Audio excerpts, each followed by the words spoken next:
Tomberons-nous un jour sur cet amour qui résonne véritablement au plus profond de notre âme? C'est une question qui, tel un murmure persistant, accompagne beaucoup d'entre nous tout au long de notre existence. La curiosité s'éveille comme une flamme vive lorsque nous observons des couples inconnus, nous demandant s'ils ont trouvé cette connexion authentique que nous désirons tant. Notre esprit s'agite d'autant plus face au mariage où la différence d'âge est notable, surtout lorsque le conjoint plus âgé possède une grande fortune. Quelles intentions cachées se dissimulent? Quelles émotions véritables sous-tendent ces unions? Dans le cas de Lilian, une jeune femme dont l'intelligence brillait tel un phare dans la nuit, elle fut irrésistiblement attirée par l'éclat de la fortune de Georges.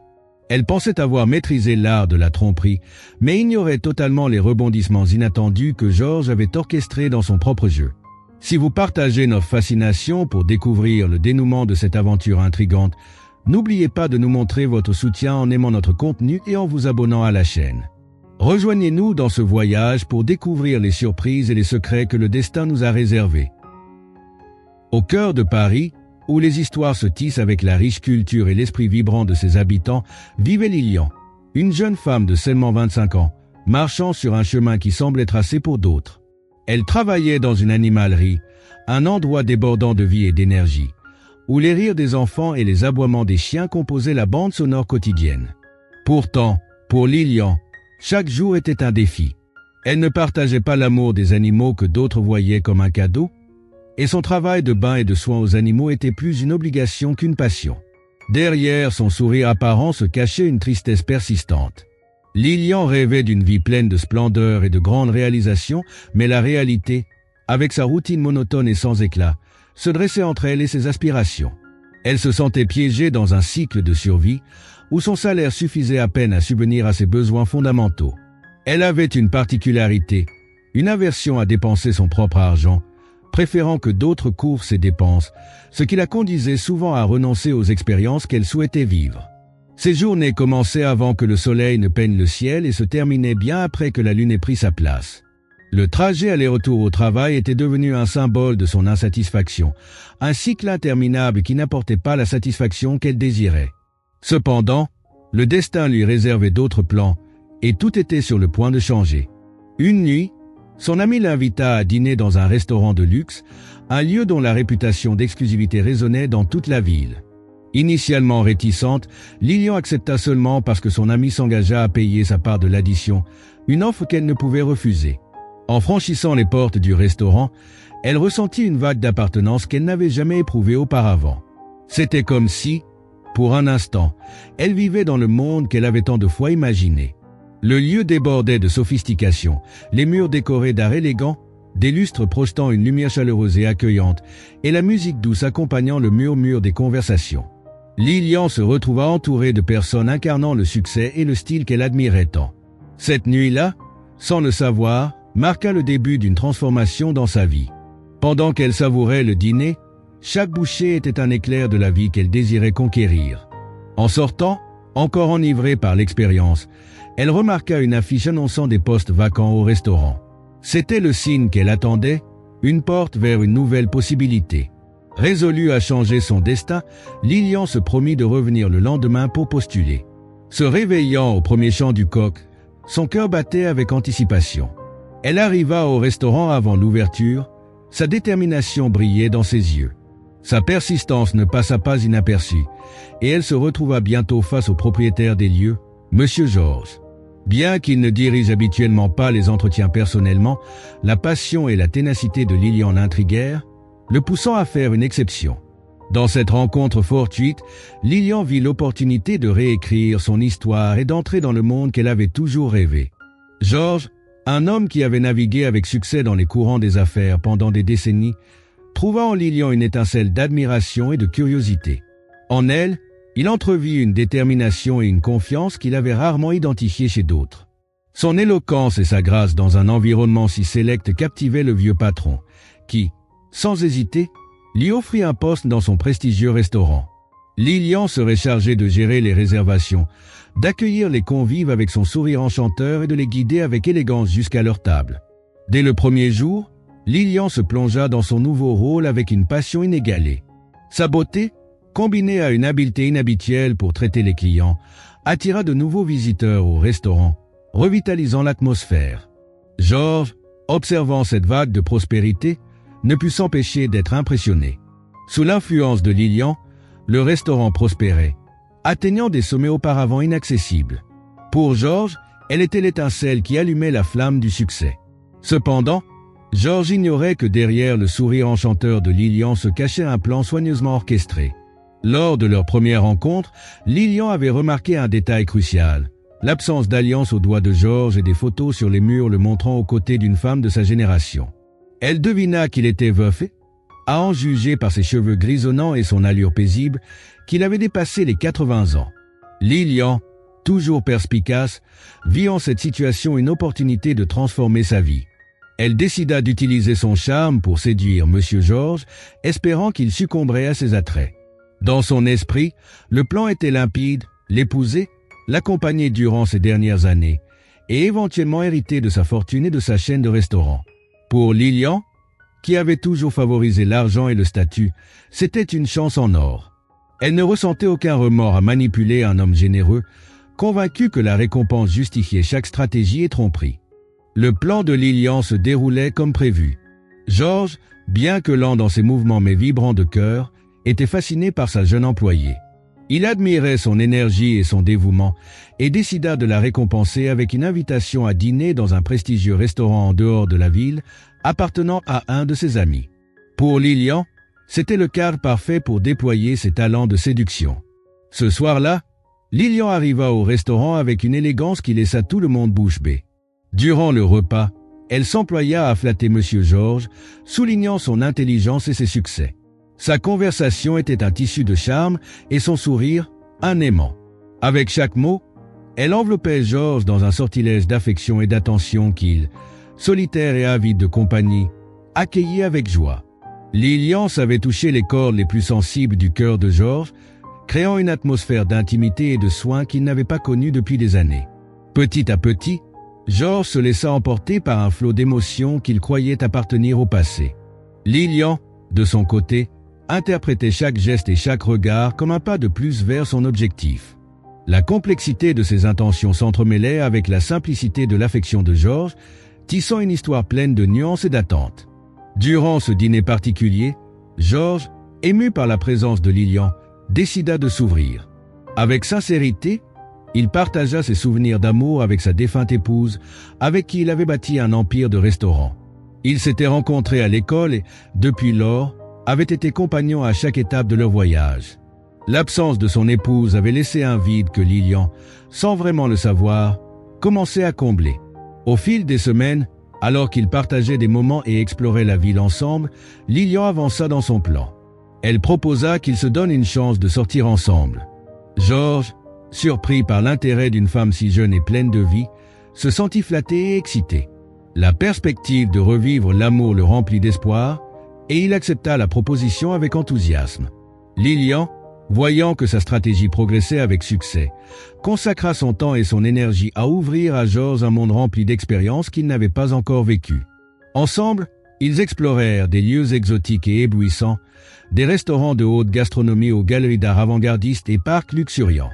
Ces destinations, autrefois hors de portée pour elle, devenaient une réalité tangible avec Georges à ses côtés. L'apparente affection et dévotion de Lilian firent que Georges tomba profondément amoureux. En sa compagnie, il redécouvrit la joie de vivre, se sentant rajeuni et plein d'énergie. Lilian lui présenta de nouvelles expériences et personnes, renouvelant sa vision de la vie et lui offrant un bonheur qu'il n'avait pas ressenti depuis des années. Un jour, poussé par ce bonheur renouvelé, Georges décida de faire quelque chose d'extraordinaire qui surprendrait même Lilian. Il loua un yacht, planifiant un geste grandiose pour lui demander sa main. Ils étaient ensemble depuis quelques mois et Georges, avec son approche traditionnelle, ne voulait pas laisser passer l'occasion. Il prépara tout soigneusement pour faire sa demande dans un cadre idyllique. Il choisit une après-midi de ciel dégagé et de climat parfait, souhaitant que cet instant soit inoubliable. Quand il la demanda en mariage, Lilian, surprise par l'ampleur du geste, accepta sans hésiter, sachant que cela la rapprochait encore plus de ses objectifs.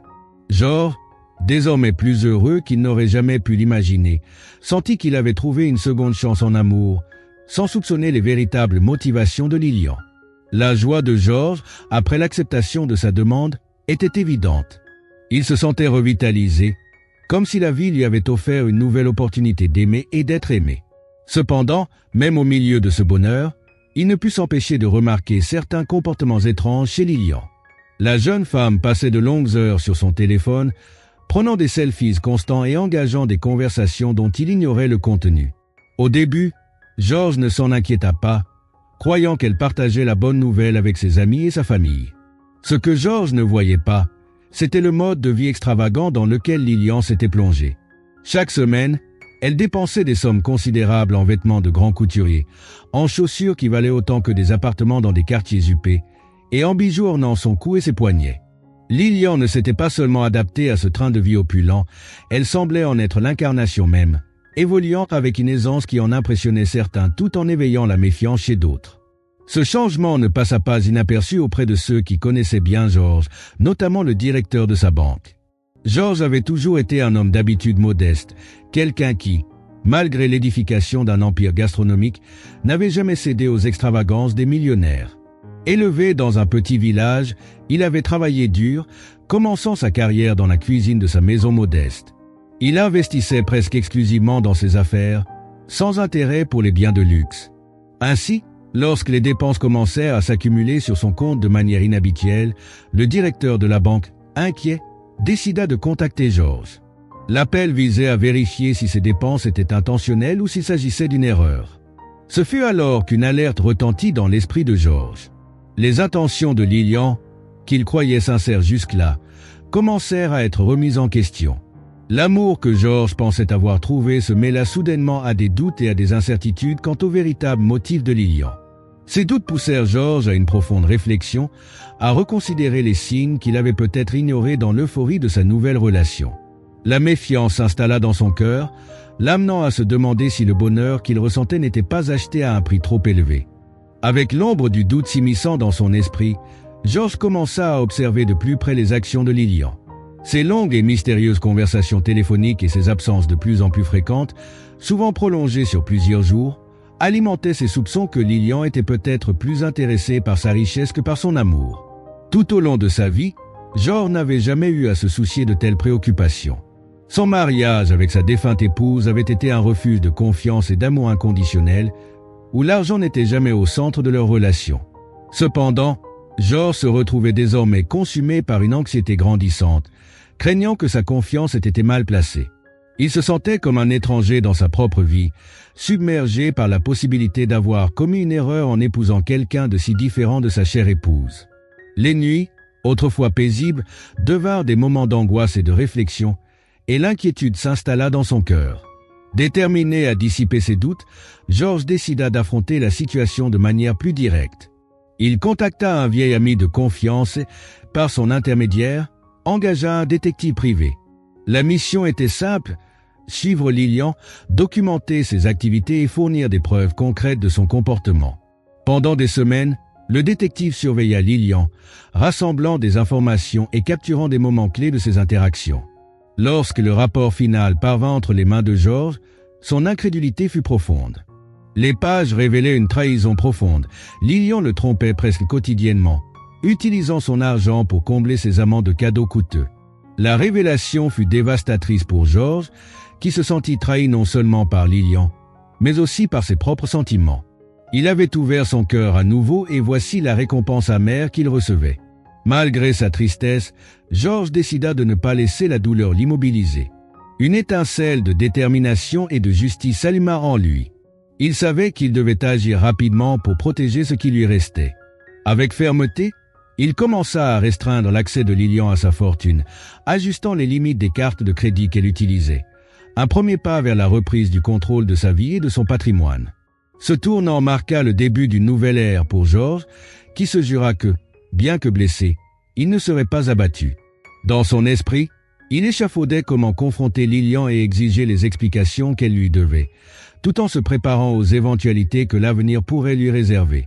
La première fois que Lilian vit le message impersonnel carte refusée sur l'écran du lecteur, ce fut comme si le sol se dérobait sous ses pieds. Habitué à un mode de vie où l'abondance semblait infinie, Elle ne pouvait comprendre ce qui se passait. La honte s'empara d'elle alors qu'elle tentait, en vain, de passer la carte à nouveau, avec l'espoir ténu qu'il s'agissait d'une erreur. À chaque nouvel échec, l'incrédulité se muait en rougeur de honte. Au milieu de la boutique luxueuse, imprégnée de l'arôme de parfums coûteux et du scintillement de bijoux et tissus exquis, Lilian sentit le poids des regards inquisiteurs et critiques.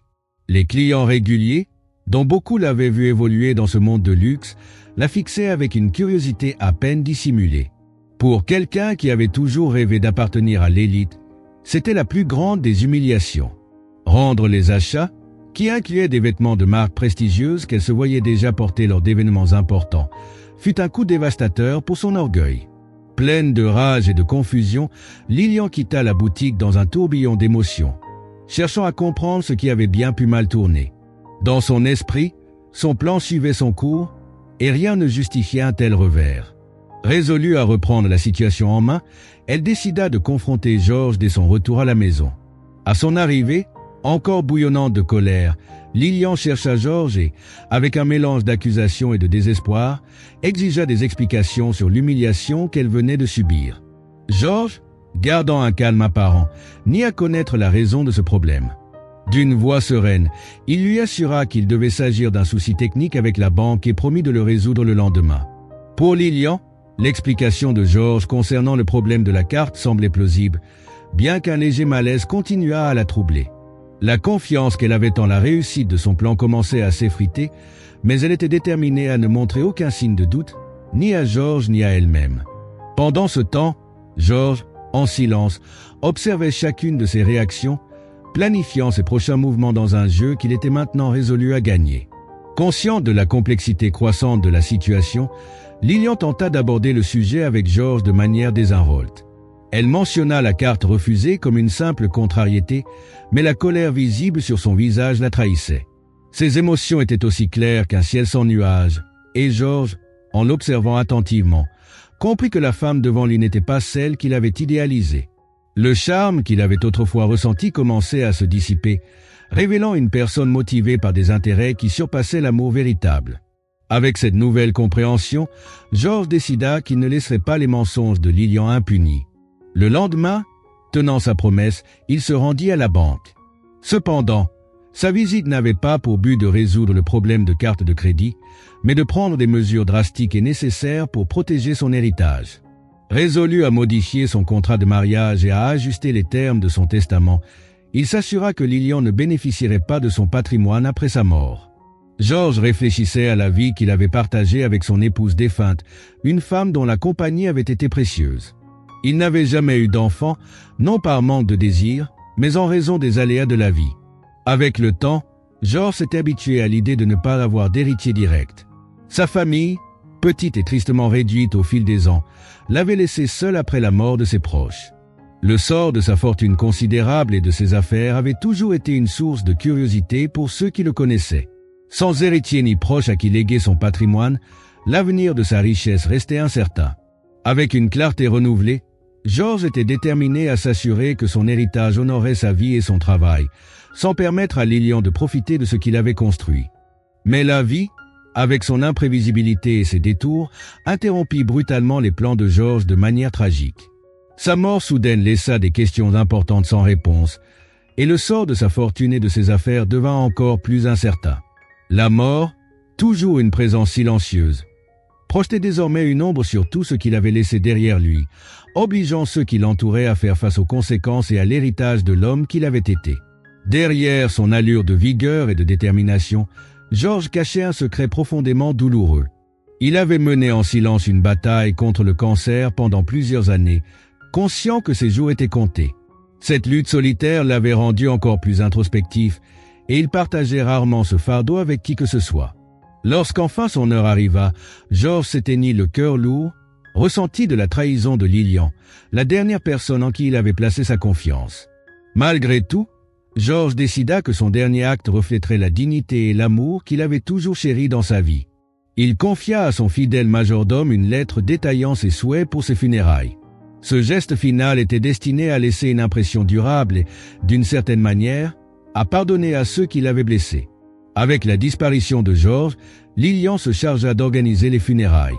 Suivant les instructions qu'il avait laissées, elle planifia la cérémonie selon les indications de la lettre, invitant des amis de longue date et organisant la lecture publique du testament. Bien qu'elle portât encore un sentiment de méfiance et ne comprit pas pleinement le but de chaque détail, Lillian suivit les directives, tentant de racheter ses actions passées et d'honorer la mémoire de son mari. La cérémonie d'adieu de George était empreinte d'un profond respect et de nostalgie. Au commencement de la lecture du testament, un silence révérencieux envahit la salle. George, avec son attention caractéristique aux détails, avait mentionné et remercié chacune des personnes présentes, soulignant le rôle significatif que chacune avait joué dans sa vie. Il parla avec tendresse de son épouse défunte, exprimant l'espoir qu'il puisse à présent se retrouver dans l'éternité, une pensée qui provoqua une mélange d'inconfort et de réflexion chez Lillian, qui se sentait étrangère à l'histoire partagée par George et son épouse. Lorsque vint le tour de Lillian, elle écouta attentivement. George avait reconnu que, malgré tout, elle avait été une partie importante de ces dernières années. Il remercia les nouvelles expériences et les moments de beauté que Lillian avait introduits dans sa vie, laissant Lillian dans un dilemme émotionnel, prise entre la culpabilité et la gratitude. À cet instant, elle réfléchit à l'impact qu'elle avait eu sur la vie d'un homme qui, jusqu'au dernier moment, cherchait sens et beauté dans son existence. Dans un geste d'humour et de perspicacité, George laissa à Lillian un cadeau particulier dans son testament. Il affirma que, durant leur temps ensemble, il pensait lui avoir apporté du bonheur et, en reconnaissance, lui laissa l'une des pièces les plus significatives de sa collection personnelle, une photographie de lui, encadrée dans un tableau imposant. L'image capturait George dans un rare éclat de rire authentique, une vue que peu avaient eu le privilège de voir. Pour ceux qui connaissaient George, ce geste semblait être un acte d'affection et de confidentialité, un lien spécial entre lui et Lillian. Cependant, Lillian comprit le message implicite. George avait saisi sa véritable nature et ses intentions dès le début. La photographie, avec le sourire ironique de George, était un adieu subtil, une reconnaissance du théâtre qu'avait été leur relation. Tandis que les invités réfléchissaient au symbolisme du cadeau, la lecture du testament continua, révélant des surprises qui laissèrent tout le monde bouche bée. La fortune de George, déjà conséquente, avait considérablement augmenté ces dernières années grâce à sa perspicacité en affaires. Il avait réalisé des investissements stratégiques qui avaient doublé sa richesse, un exploit inconnu même de ses proches. Sa capacité à prospérer dans le monde financier était maintenant évidente pour tous. La révélation de l'ampleur réelle de sa fortune suscita l'étonnement et l'admiration parmi les présents. Personne n'avait anticipé l'ampleur de son succès, ce qui exacerba la curiosité quant au destin de cette immense richesse, surtout après les événements récents et les relations personnelles complexes qu'il avait laissées. Au milieu de cette révélation, Lillian, qui avait imaginé un avenir rempli de luxe assuré, se retrouva face à un héritage qui défiait ses décisions et intentions, tandis que l'impact de ses actions se déployait devant elle. Le testament de George se termina sur une note inattendue qui laissa tout le monde, particulièrement Lillian, sans voix. Au lieu de ce que beaucoup auraient anticipé, George légua toute sa vaste fortune à des œuvres de bienfaisance, s'assurant que son héritage contribue au bien-être du monde. Aucune partie de sa richesse, de ses propriétés ou de ses luxes ne serait héritée par Lillian. Tout serait vendu et le produit également donné. Ce dernier acte, plein de sens et de générosité, redéfinit son héritage et prouva que George avait été, jusqu'à la fin, un homme de principe et de vision. Les restaurants, joyaux de l'empire de George, furent confiés à un vieil ami digne de confiance, celui-là même qui avait accueilli George et Lillian lors du dîner marquant le début de leur relation. Ce choix reflétait la loyauté et la gratitude que George avait toujours chéries, des qualités qui avaient guidé sa vie. La décision de George priva non seulement Lillian de tout avantage matériel escompté, mais elle effondra aussi le monde de luxe qu'elle avait commencé à bâtir. Les vêtements haute couture, les bijoux somptueux et tous les luxes qu'elle avait accumulés lui échappaient désormais, symbolisant l'effondrement de son plan méticuleux. Pour Lillian, la révélation fut dévastatrice. Elle se retrouva exactement là où elle avait commencé, sans argent et sans avenir clair. Ses espoirs d'une vie de confort et d'opulence s'évaporèrent, laissant un vide rapidement rempli de colère et de frustration. Devant l'assemblée, elle ne put contenir ses émotions, oscillant entre larmes et cris de désespoir. Découvrir que George avait vu clair dans son jeu dès le départ fut accablant pour Lillian. Réaliser qu'il avait planifié une issue qui protégeait son héritage tout en la privant de ses prétentions la laissa désorientée. Dans cet instant de vulnérabilité, elle comprit qu'elle avait sous-estimé la sagesse et la détermination de George, un homme qui, même en son absence, avait su façonner l'issue de son histoire avec justice et détermination. Tandis que Lillian affrontait les conséquences de ses actes, l'héritage de George se manifestait, reflétant la véritable essence de son caractère. Après le tumultueux événement de la lecture du Testament, Lillian se retrouva au centre des commérages de la ville, mais pas de la manière qu'elle avait imaginée. Plutôt que d'être reconnue pour son statut, elle devint la cible de moqueries et de rumeurs. Les regards curieux et les chuchotements la suivaient, transformant sa vie en un rappel constant de ses erreurs. Le rêve d'une ascension sociale, qui semblait si proche, s'évanouit, la laissant isolée et sans soutien. Avec le temps, les rares amis qu'elle avait s'éloignèrent, incapables de supporter le stigmate qui l'entourait désormais. Se sentant trahie par le destin, Lillian fut contrainte de revenir à une vie qu'elle avait méprisée. De retour dans l'animalerie, elle reprit un travail qu'elle connaissait bien, prenant soin des animaux avec des tâches quotidiennes, mais sans le réconfort qu'elle avait pu y trouver autrefois. La vie semblait avoir bouclé la boucle, mais avec le poids du regret sur ses épaules. Pendant ce temps, la mémoire de George perdurait comme un modèle d'intégrité et d'amour véritable. Malgré la douleur de la trahison dans ses derniers jours, il trouva réconfort dans les souvenirs de son épouse défunte, l'amour de sa vie. La certitude d'avoir connu un amour authentique lui apporta la paix dans ses moments finaux. George s'en alla l'esprit apaisé, sachant que son histoire d'amour perdurait, et que Lillian, dans sa quête égoïste, s'était privée de quelque chose de bien plus précieux que les biens matériels. George laissa un héritage qui dépassait le matériel. Ses actions finales, destinées à soutenir des œuvres de bienfaisance, reflétaient sa véritable préoccupation pour le bien-être des autres. La sagesse et l'amour qu'il avait montré de son vivant continuaient d'inspirer ceux qui restaient, servant d'exemple sur comment vivre avec but et compassion. Si cette histoire a trouvé un écho en vous et vous a inspiré d'une quelconque manière, n'hésitez pas à laisser un j'aime et à vous abonner à notre chaîne. Cela nous aide à continuer de vous apporter des récits émouvants et significatifs. Et ne manquez pas la prochaine histoire qui s'affiche maintenant sur votre écran. Nous sommes certains qu'elle saura également captiver votre émotion et votre attention. Merci de nous avoir accompagnés et à la prochaine vidéo.